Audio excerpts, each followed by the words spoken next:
देख लछिनार मटन बनावत यो हाड़ी में छान के। ओहो इतना टेस्टी बनाइम नो कुछ कहे लायक ना आवा तो सगुआ घतियावा। हमार देवर बाबू हमरे दूध पी के जवान हो गेल। अब कैसे देखबो दूसरा बीड़ी सूती हां हां कैसे देख पाए।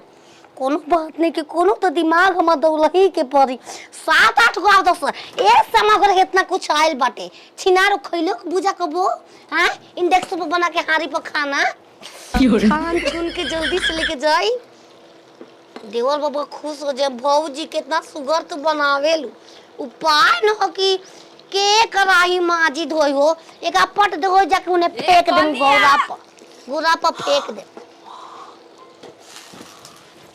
ये भूजला मुजी भवक दे सरिया काहे खाती मुजे मु काहे खाती हमारा घर बर्तन है के भीख मांगा बन जा ढकनी में छाना तल मुर्गा। देखो ये तू का जनो भी देखो ना हरु फोन कलन कि आओ तनी हाय लूर लछन देखि त दुआरिया पे भाग दिए स के कर हमारा धालू लछन ठीक नहीं हम का कली हाय एक कराई दे सिल्ला मुर्गा आइल अगुआ कहले बन के मुर्गा खिया देबू शादी फिक्स हो जाए। 5 किलो बाटे 5 किलो में 4 किलो दे आज में बात देखलू कोनो न खिसावत छिनार हाथी चुकी में छानबुन त बिहान हो जाई छान के खियाए में जाय दो बक हम ही में के हटा दम कराही माथे में के बेलास लक जी भागो न तो नहीं की जात के बियाह कमर लइका के जो तोरे के पागल हम जिंदगी बर्बाद कर लेबे हट हटा छान कभी की मारी हम एक बने रानी तोहर गोड़ छना तो ए सैया छनर मनर बनी हाय मुर्गा बना हमर छनर मनर बने ला मुर्गा बना सुनला बे बामल लिया एगो हाड़ी तेल डाल के मुर्गा हमहू छानो पारा पारी खाई नून लगा के दिन दोपहरिया का जमाना आ गई। आजकल आदमी लड़का देखे जाता ना पहले आदमी लड़की देखे जात रहा और तिराई ले के हम हूं देखे जाइम लड़का काहे ना देखे जाई है नंदोई हमरा देखे जाई बस अपन राम राम जी कोनो बात नहीं आजकल डिजिटल जमाना बा देख ले हमार बच्चा में एकदम गुण ना मिली सब गुण है ये चाहता हमनी के बड़ा लेट कर दे रउआ लोग हां जान ली बसवा वाला ना भोरे तसले में बाज गेल था यही थोड़ा लेट हो गया रास्ता में गाड़ी से कोनो बात नहीं मुर्गा छानल ठंडा गइल है आ समदिन जी बैठी कनिया की देखी लइका त देखले जाई पहले जन बात विचार मुर्गा लेके आओ तनी सबरा खाई जा पानी पीने कर बाद कुछ हो की सब लड़की वाला खर्चा कर लेकिन जे लड़का वाला हमरा के परंपरा हो बबुआ मंगाई हां लिया के आओ तनी ए बौदी तोती दे में ता न तलु हो तलाई में ता न पलंग हमरा संग हिलावत रह दूसरा संग सपना सजात रह बौदी दे त ही तो तन आ देलन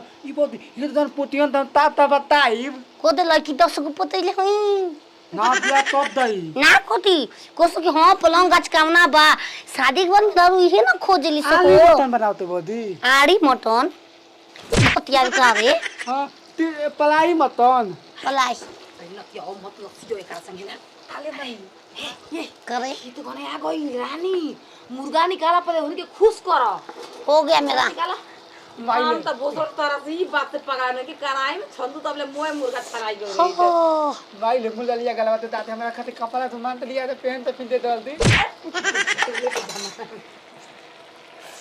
आई कपड़ा कतना निक बा 500 को तू लेकिन के लिए रे हम लिया जाई कि तू लिया के जइबी चला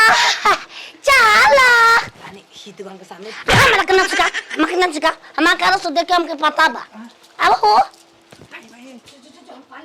देख ली है लड़का बढ़िया से फिर बाद में जाके गांव में हमारा मत पर करे के हई आवा हम सब देख लेब जी पूछताछ लेब अपन हम काहे खातिर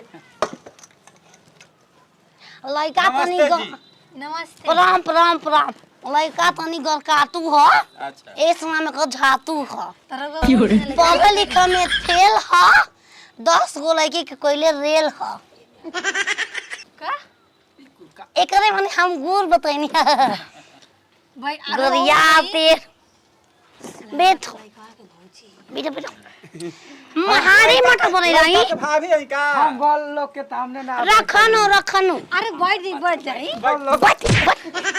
या नहीं ने लोग नहीं बचते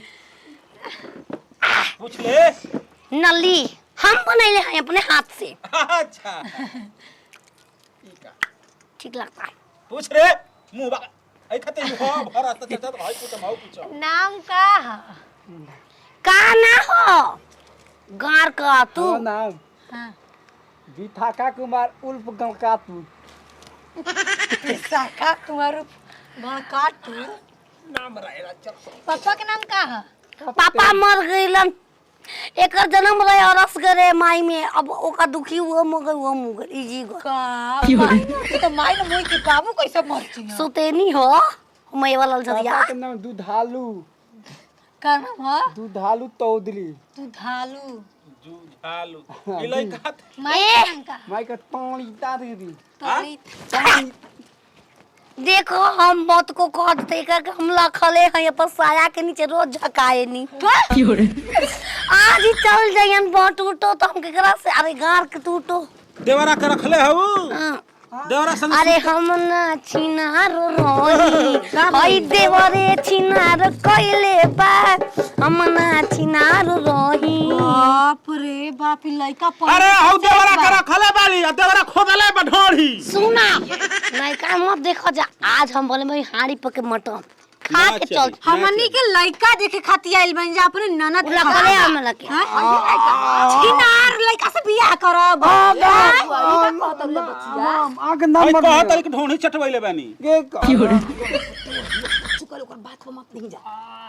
वाली के हर बात में मजाक बा लेकिन हर बात कर मजाक नहीं खे। हमरा गले आयो हां हमरा गले आई सुतेलू हम बमला बुझ खली पर चाय बेचेला हम एक संगे छुते उते ए बच्चा लेके बुझ सुत खलीफा ले जा कहाँ बा? ले जा सुत। लइका हमर हीरा ह। चले सुते हम बिया तोला आई तने तो भाई चुप छिना रे। दुनिया के भट दी ए भैया सुत ए त पहलवान लगे भैया, ए आई ये राज करी के पहलवान भैया हम तब बिया तोला। हमर पहले से बियाह हो गइल बा। मौगी के रखबा माला जा म दिल तोला ता माला जा। तिलका नाले बिना तिलका के बिया ए सुना हो बिया कर खाली हां हो करो कहीं के डाक दिले बलू हां ई मौग बरे ई मौग बा सरवा ऐसा लगा तोरा का दुखाता वो कुछ कर जाओ का समय ए त घटिया ई ससुर जी के सामने अच्छा नहीं बारा खेला। त ससुर जी के सामने लाज लागत हम जौन कह दिन तो नहीं ठीक लागत साला कह के कहत के लइका बहुत बढ़िया बच्चा के देख ले ए बाबू आई लव यू हम बिया तोला दी। बियाह आई लव यू तू कैसे बोला था उनकर भौजाई हनी।